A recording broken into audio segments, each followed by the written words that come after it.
आप देख रहे हैं न्यूज़ 9 भारत, रखिए आपको सबसे आगे। नमस्कार, आप देख रहे हैं न्यूज़ 9 भारत। मैं हूं आपके साथ अंजलि। देश और दुनिया की तमाम अहम खबरों पर आइए डालते हैं एक नजर। आजमगढ़ में यूपी चुनाव को देखते हुए अखिलेश यादव के गढ़ पहुंचे अमित शाह ने खूब सियासी तीर छोड़े। केंद्रीय मंत्री अमित शाह ने अखिलेश पर जमकर निशाना साधा। उन्होंने सपा सरकार की कानून व्यवस्था का जिक्र करते हुए कहा कि जिस आजमगढ़ को सपा शासन में आतंकवाद के नाम से जाना जाता था, आज यूनिवर्सिटी खुल रही है। यह परिवर्तन की शुरुआत है। उन्होंने कहा, जिस आजमगढ़ को देश विरोधी गतिविधि का केंद्र बनाया था, आज यूनिवर्सिटी बन गई है। यूपी से विदेशी आक्रांताओं को खदेड़ने का काम महाराजा सुहेलदेव ने किया था, उनके नाम पर अब यूपी में यूनिवर्सिटी होगी। केंद्रीय मंत्री ने आजमगढ़ में भाजपा सरकार की खूबियां भी गिनाई। साथ चुनावी वादा याद दिलाते हुए बोले, हमने पिछले चुनाव में कहा था कि 10 यूनिवर्सिटी बनाएंगे, आज 10वीं यूनिवर्सिटी बन गई है। इसके अलावा 40 मेडिकल कॉलेज बनाने का वादा किया था, जो 2017 से पहले यूपी में केवल 10 थी। वादा पूरा करते हुए भाजपा ने प्रदेश को 40 मेडिकल कॉलेज दिए हैं। अमित शाह ने योगी सरकार की भी जमकर तारीफ की। केंद्रीय मंत्री ने कहा, यहाँ पहले जातिवाद परिवारवाद तुष्टीकरण होता था, उस पर योगी जी ने पूर्ण विराम लगा दिया। अमित शाह ने यूपी की अर्थव्यवस्था को देश की दूसरी अर्थव्यवस्था बताया। जीडीपी 10 लाख करोड़ थी, आज 32 लाख करोड़ है। शाह ने यूपी सरकार में हुए कामों को गिनाते हुए कहा, पहले 4 हवाई अड्डे थे, आज 8 है। एक्सप्रेसवे दुगने हो गए हैं। माफिया यूपी छोड़कर चले गए हैं, अब कानून का राज है। हजारों एकड़ जमीन माफिया से खाली कराकर विकास कार्य कराए गए। इसके बाद अमित शाह ने प्रधानमंत्री मोदी के कामों की भी सराहना की। शाह ने आजमगढ़ में अपने संबोधन के दौरान जैम का मतलब भी समझाया। जिन्ना का जिक्र करते हुए अमित शाह ने कहा, मोदी जी जैम जाम लाएं, मतलब जनधन योजना, आधार कार्ड, मकान, वो लोग भी जैम लाएं, यानी जिन्ना, आजमगढ़, मुख्तार। विपक्ष पर निशाना साधते हुए शाह ने कहा, वो लोग पूछते थे मंदिर कब बनाएंगे, मोदी जी ने मंदिर का शिलान्यास किया, भव्य मंदिर बनाने का काम किया। धारा 370 पर भी पूछते थे कब हटाएंगे, आपने बहुमत दिया तो मोदी ने धारा 370 को भी समाप्त कर दिया। आजमगढ़ से सीटें नहीं मिलती, बहुत हो गया, भाजपा के अलावा किसी का खाता ना खुले, इसकी व्यवस्था कर दीजिए। आखिरी में भाषण को समाप्त करते हुए अमित शाह ने यूपी चुनाव में भाजपा को 300 पार वाली सरकार बनाने का वादा भी किया। Bureau report, Amit Kharwar. श्रीमान योगी आदित्यनाथ जी, मेरे मित्र और भारत सरकार के शिक्षा मंत्री श्री धर्मेंद्र प्रधान जी, भारतीय जनता पार्टी उत्तर प्रदेश के प्रदेश अध्यक्ष भाई स्वतंत्र देव सिंह जी, श्री दिनेश शर्मा जी, श्री सुरेश राणा जी, श्री विवेक ठाकुर जी, श्रीमती नीलिमा कटियार जी, सांसद वीरेंद्र सिंह जी, श्री यशवंत सिंह जी, श्री विजय बहादुर पाठक जी, श्री अरुण कुमार यादव जी, उपाध्यक्ष पूर्वांचल विकास बोर्ड श्री नरेंद्र सिंह जी, और आज इतना देर होने के बावजूद भी इतनी बड़ी संख्या में आए हुए आजमगढ़ के मेरे प्यारे भाइयों, बहनों, माताओं और मेरे जिगर के टुकड़े जैसे युवा मित्रों,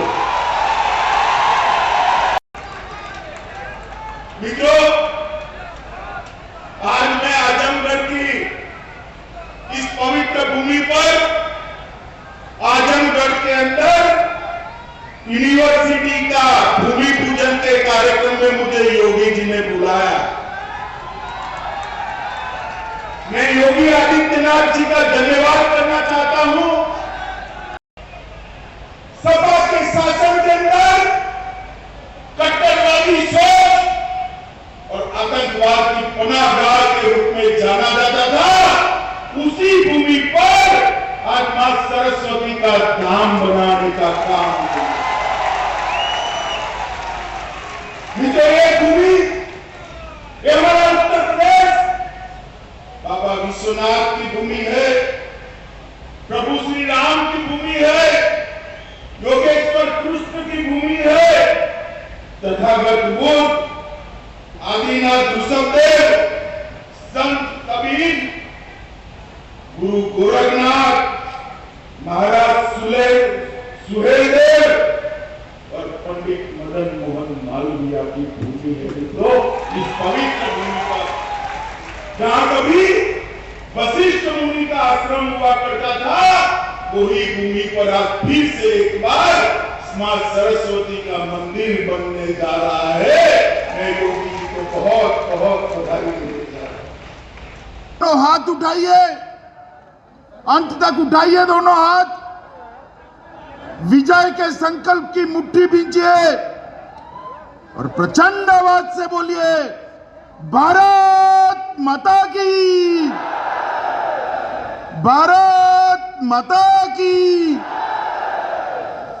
मंच पर उपस्थित उत्तर प्रदेश शासन के लोकप्रिय मुख्यमंत्री श्रीमान योगी आदित्यनाथ जी,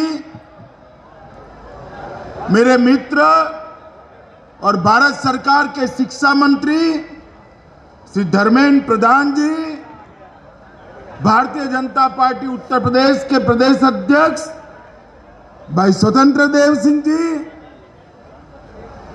श्री दिनेश शर्मा जी, श्री सुरेश राणा जी, श्री विवेक ठाकुर जी, श्रीमती नीलिमा कटियार जी, सांसद वीरेंद्र सिंह जी, श्री यशवंत सिंह जी, श्री विजय बहादुर पाठक जी, श्री अरुण कुमार यादव जी, उपाध्यक्ष पूर्वांचल विकास बोर्ड श्री नरेंद्र सिंह जी, और आज इतना देर होने के बावजूद भी इतनी बड़ी संख्या में आए हुए आजमगढ़ के मेरे प्यारे भाइयों बहनों माताओं और मेरे जिगर के टुकड़े जैसे युवा मित्रों,